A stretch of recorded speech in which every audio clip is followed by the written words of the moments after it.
Hey everybody, welcome to the first video, the first episode, first video on the first episode of the Raw Afrigo podcast.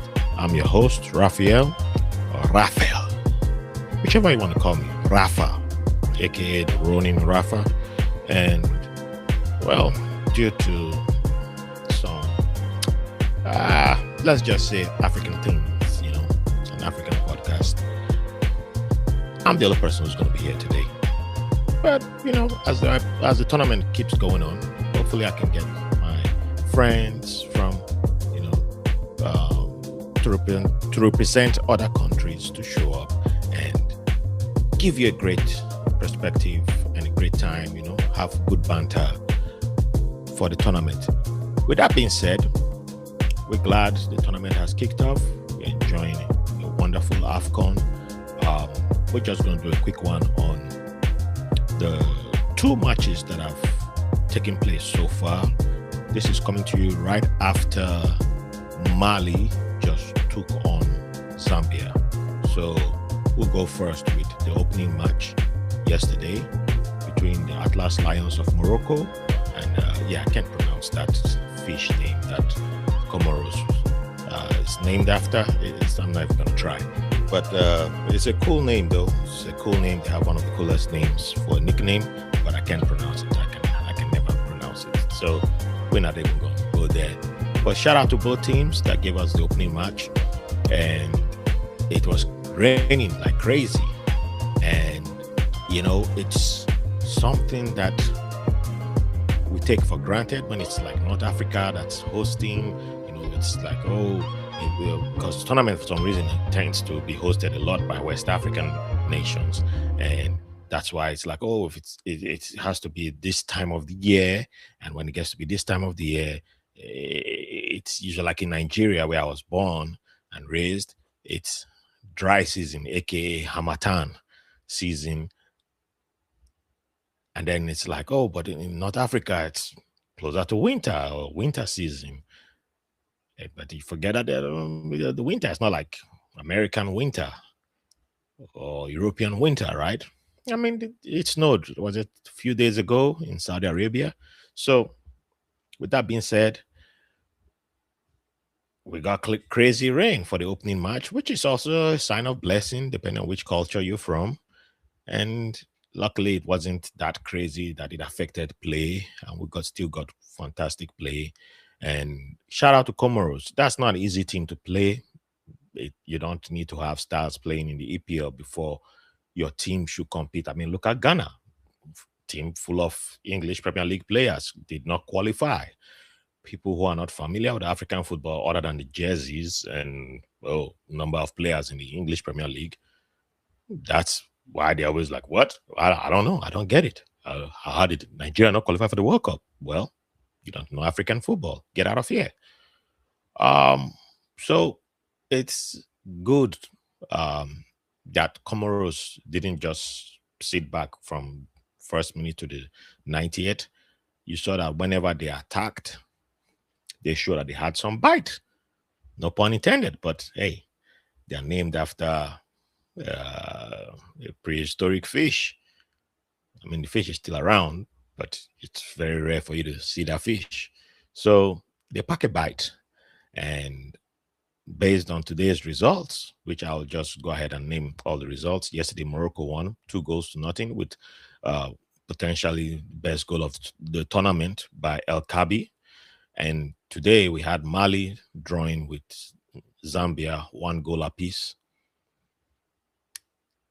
Comoros is very much in the tournament. And based on how today's game went by, Comoros can get 3 points out of Mali or Zambia. So look out. Nobody's safe. Morocco getting that win now looks very good, and they're still my favorite for the tournament. I don't want to add to the pressure that team is under. It's crazy amount of pressure. Haven't won the tournament in 50 years, 50. So, oof, that's a lot. But I love Morocco. They're doing everything right that you're supposed to do. And one thing I always admire Morocco for, unlike many pundits, unlike many sports journalists in Africa, I'm not talking about, I don't care about people outside of Africa. They're terrible. A lot of them just hate African football, and they do it in a very subtle way. Morocco invests in its people. They invest in the infrastructure, but they don't just do it like a lot of African countries were doing in for a long time, and it's just only the men, the boys. Morocco is actually doing it for everybody, and that's what you're supposed to do, and that's why they get a lot of hate, which is just actually jealousy and envy. Oh, my people can do it. Why are we not doing it? But instead of addressing it like that, we all say, oh, Morocco is everywhere. Morocco is in every tournament. Morocco has coaches. Morocco has, I mean, Jordan is at the World Cup, qualified for the World Cup at the first time, coached by a Moroccan. Morocco won the Arab Cup. They have like multiple teams. So they deserve reward. They deserve to be rewarded for what they're doing. This is not going to be a long one, and I don't intend to make long episodes for this competition. Um, Looking forward to Group B, which is a very exciting group. South Africa, Angola, Southern African Derby. Angola has it's a new phase, new coach.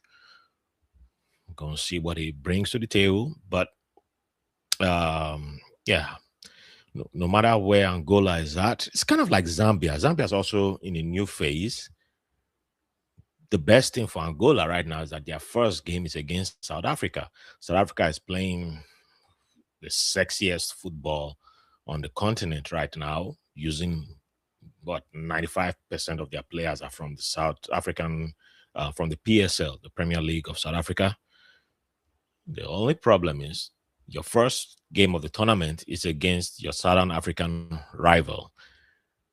No matter where they are, they're going to up their game because it's like, we know you. We'll rather face you than face Egypt first. South Africa would have preferred to play Egypt first. Zimbabwe is also in their group. Zimbabwe also loves to play South Africa. They kind of believe that they can take on South Africa, even though I think South Africa should be able to handle Zimbabwe and Angola, but you never can tell with derbies. So it will be fun. It will be fun. I still expect South Africa to handle both teams. Egypt is an interesting one. Everybody who's a journalist or pundit just seems to dislike Egypt. I don't get it.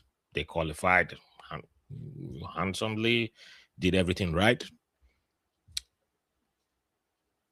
Hossam Hassam, who, yes, is very temperamental, but especially as a player, great, one of Africa's greatest strikers, doesn't get any love in social media, age of social media, because only people who played in Premier League get recognized for some weird reason, other than Roger Miller. I know the reason, but I'm not interested in going through that. But people still talk as if he's only going to coach, or he has been coaching with the same temperament as his playing days. He hasn't. Yes, before he got the Egyptian job, he had his temperament thing with some smaller jobs, and then Jordan.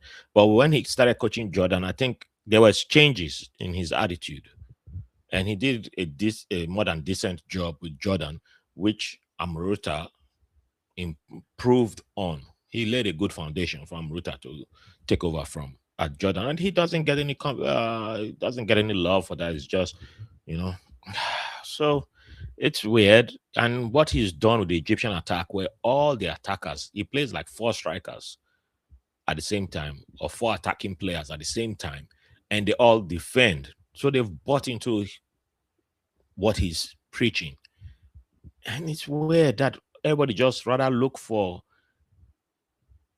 something that doesn't exist to say he should go, he should be fired. And I'm like, I don't get it. But if he was a European, a white European especially, or some white guy from South America, then he'll be getting all the love. So but I still believe Egypt and Tunisia are two teams that, yeah, don't sleep on them. Don't sleep on them.